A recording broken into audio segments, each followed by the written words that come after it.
Chilling tales for dark nights.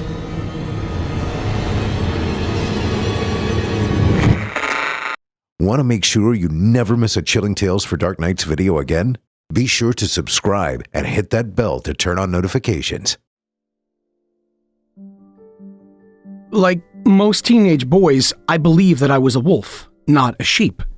And like most teenage boys, I was wrong. I was very much a follower. Specifically a follower of Daniel Lawman. Daniel Lawman was the coolest boy in school. Handsome, charming, and effortlessly intelligent. I ached to be someone like him. But along with everyone else, all I could hope for was the occasional crumb of his attention. I was not a stupid kid, and I often did well at school, but I'm embarrassed to admit that for the longest time, the moment I recalled with the most pride was the day that I made Daniel laugh. I don't remember what the joke was, but the whole class laughed and I got a detention because of it. I didn't realize that I had caught Daniel's attention until that afternoon. We were in the locker rooms, getting changed for PE, when out of the blue he came up behind me and he punched me on the shoulder. Great one this morning, Simon. He grinned. Killed it. I stared at him, open mouth, willing myself to say something, to say anything. The best achievement was a stuttered, "Thanks." He tapped a finger at me. You should be a comedian. And then I found out just how much of an impression my joke had made when he suddenly decided to share with me his secret. He glanced around to make sure no one was watching, and then, turning slightly to the side, lifted his shirt. Check this out, he said, smirking. On his ribcage was a tattoo, a red eagle, wings wide, claws dripping blood. Hideously cliched, I now realize, but at the time it was the coolest and most beautiful thing I'd ever seen. "Where did you get that?" I breathed. "And how? Don't you have to be 18 to get a tattoo?" Daniel shrugged. My cousin Steve did it. He's a great artist. He pulled his shirt back down, tucking it into his trousers. I got it as an early birthday present. He laughed. 2 years early. He offered me a charming grin and a wink. Hey, don't tell anyone, yeah? I don't want to get Steve into trouble. I nodded with enthusiasm. For the first time in my life, I felt part of an exclusive club. One of the few people who knew something intimately private about Daniel Lawman. To be honest, that was pretty much the entirety of my relationship with Daniel. He rarely spoke to me after that, and I don't think I ever made him laugh again. But it didn't matter. I always would have that moment in the changing rooms, that instance of trust, and the sight of that tattoo. God, I dreamt about it. I sketched it endlessly, wishing that it was on my skin. Whether it was the design itself or my association with the boy who had it, I don't suppose I'll ever know. But I wanted it. I needed it. I would stare at myself in the mirror and feel that I looked incomplete. Because my skin was unmarked and boring, with a dull patch on my ribcage where a red eagle should be. I resolved to get one too, and I was sure that I couldn't wait 2 years to do so. I probed tattoo forums, asking whether anyone knew of an artist who might be a little flexible regarding the age of their clients. I tried to be as delicate as possible, of course, framing my questions as a general curiosity rather than an actual search.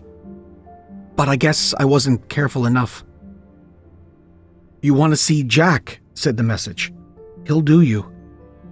Then underneath, a phone number. Nothing else.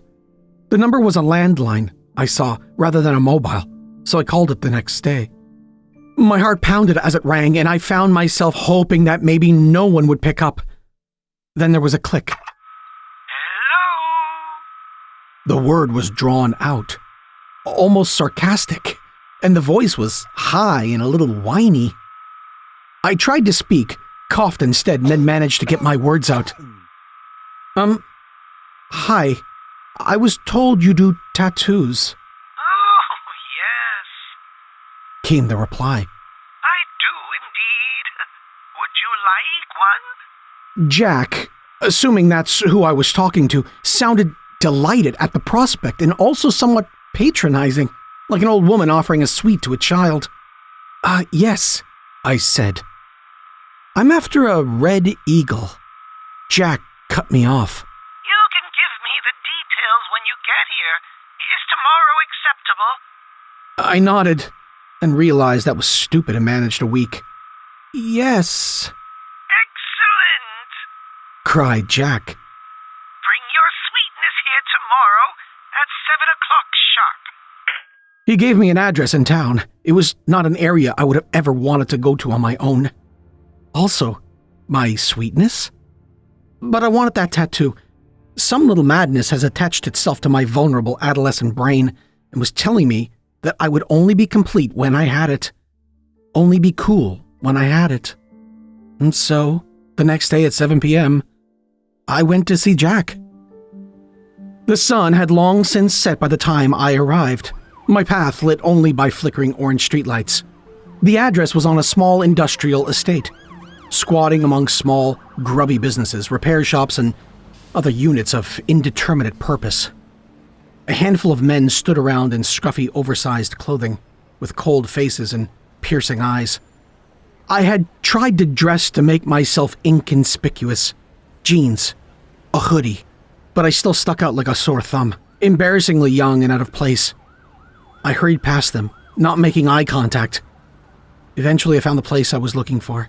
The door was locked, and as this particular building had no windows, I couldn't see inside. I knocked and waited.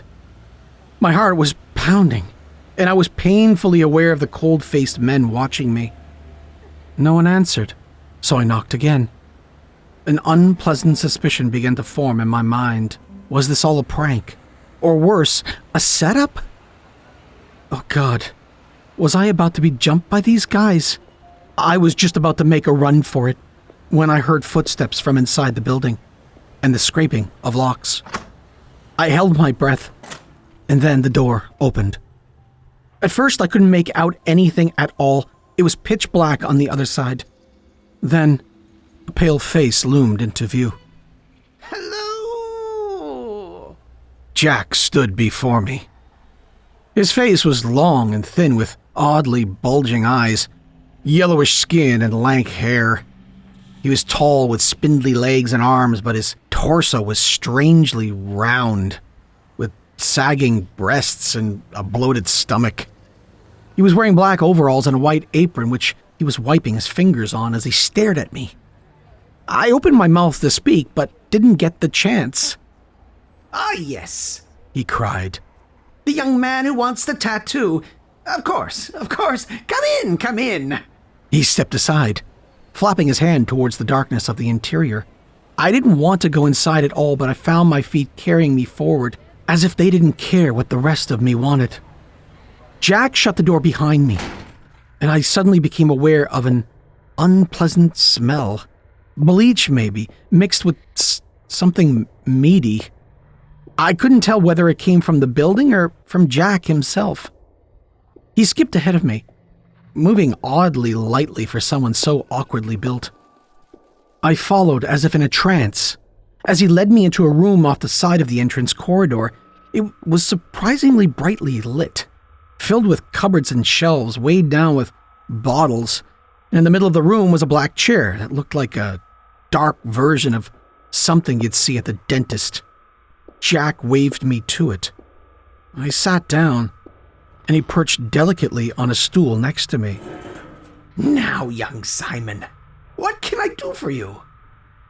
I reached a shaking hand into my pocket and pulled out a piece of paper, onto which I had sketched the design of Daniel's tattoo. I passed it to Jack. "I'd like this, please." Jack peered at it, an unsettling smile on his pudgy lips, his eyes oddly expressionless. How pretty! He exclaimed. But not, I think, an original. I had fully intended to pretend that it was, so the question caught me off guard, and the truth slipped out. No. I copied it from a boy at school. Ah, sweet, sweet Daniel. Jack giggled. A most unpleasant sound. I sat up straight in astonishment. You know Daniel? Why, of course, my love, chuckled the man. I was the one who gave him this pretty picture. So Daniel had lied to me when he said his cousin had done the tattoo for him. I struggled to think of him coming to this place, sitting in this chair. It was strange to imagine the effortlessly cool Daniel in this creepy dump. However, I was also pleased. If Jack really had done Daniel's tattoo, then I could expect mine to look exactly the same. I pulled up my shirt and pressed my hand to my rib cage. I'd like it here, please. Jack's head snapped up, and he stared at my exposed skin. His mouth was slightly open, his eyes wide, but his face was bizarrely still, his expression unreadable. Then he snapped into a smile and looked up at me. Of course! I lay back in the chair and shifted slightly to my side as Jack got up and moved around the room, picking items off of shelves, though I couldn't see what. I let my eyes wander, feeling nervous and excited. There was a clinking of bottles somewhere behind me. You know this is a painful procedure, yes? Inquired Jack. I replied that I did. Good. Good, good. Then perhaps a little something for the pain? I was about to ask what he intended when two things occurred to me. The first was that I couldn't see anything in the room that looked like a tattoo machine. And the other was that Jack had known my name without me telling him. And then Jack stepped quickly up beside the chair and pressed a mask down upon my face, covering my mouth and nose. I struggled, but he held me down without difficulty, leaning down to stare into my eyes. Easy now, my love. You get what you came for. As I slipped into unconsciousness, he added, And I'll make sure you get home in one piece. Mostly. Several hours later, I finally found myself back to consciousness. I remembered fever dreams of horrible sounds, slicing, screams maybe, an awful image of Jack standing over me with blood on his face, whilst he chewed on a pale sliver of something. He was staring into my eyes as he did so, his pupils impossibly big in the bright room. I was lying on my bed, in my room. I tried desperately to remember how I'd got there, but I couldn't recall anything. Dawn was breaking outside the window and my bedside clock announced that it was morning, still a few hours before I needed to be at school. I climbed to my feet, with my head spinning, and tottered over to the mirror. My whole body ached, but a sharp pain in my side needed to be investigated immediately. With shaking hands, I raised my shirt and looked at my ribs. There it was, a tattoo of a red eagle, wings wide, claws dripping blood. As shallow as it may seem, I was so delighted at the sight of it that the confusing events of the night before were purged from my mind. I stood there admiring it, already feeling more like a man than a boy. But as I peered closer at the magnificent bird, something looked a little wrong. I had read that a new tattoo didn't look its best at first, but this one looked really strange. It was angry around the edges rather than on the design itself, raised and raw. But what did I know? I never had a tattoo before. How could I tell what they're supposed to look like when they're new? I went into the bathroom and gently cleaned the area. It was agony to touch it, but I was far too excited to care. It needed to look its best, so that I could show it to Daniel. He would appreciate what I had done, and understand the importance of the thing. I positively skipped to school. It was all I could do not to show it to my friends, to everyone I spoke to, but no, I needed to save it for my tattoo twin. I was breathless with excitement. But he wasn't in. I asked around, as casually as I could, but no one seemed to know where he was. I trudged home at the end of the day, trying to keep my disappointment from turning to tears. What did it matter if he didn't see it today? Daniel would be in tomorrow, or the next week, and I could show him the tattoo then. I only had to wait. But he wasn't in the next day, or the day after that. I came down to breakfast on Saturday morning, and as soon as I walked through the door into the kitchen, I knew something was wrong. My mother was hanging up the phone, her face a little pale. She looked up at me as I entered, with tears in her eyes. "What's happened?" I asked. She almost ran over to me and swept me into a tight hug. Her arms pressed against my side, and I almost cried out at the pain. Pushing her away, she wiped her eyes. "Simon, someone from your class has been killed." A chill ran over me. I felt a sudden leadenness in my stomach. An awful inevitability. "Who?" I asked, although I was sure that I already knew.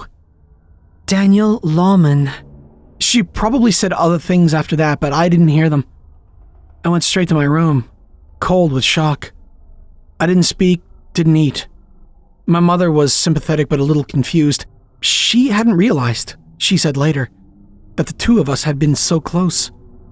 It came out that his body had been found on an industrial estate.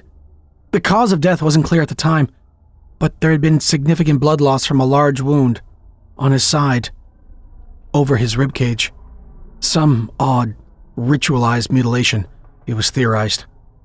I stood in front of the mirror looking at what had been, for a few glorious days, my pride and joy. I felt sick. Now that I looked closely, I could see the tiny stitches that held on my beloved tattoo.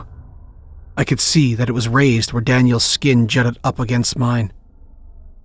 Overwhelmed with sickness and horror, I tried to work my fingers underneath it, ignoring the agony of doing so, to try and pry it from me, but it was no use. Our flesh was already melding together.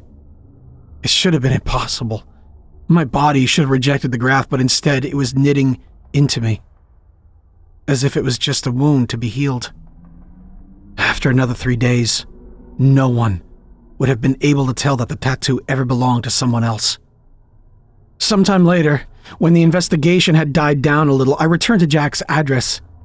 I wasn't entirely surprised to see that the building was almost completely gone, blackened, charred, and derelict.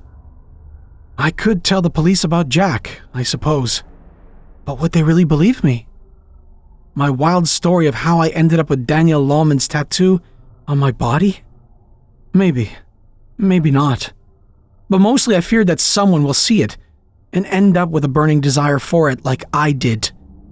But they'll find Jack and ask for an exact copy. And then he'll come for me and pass on his Red Eagle tattoo to the next customer. Chilling tales for dark nights.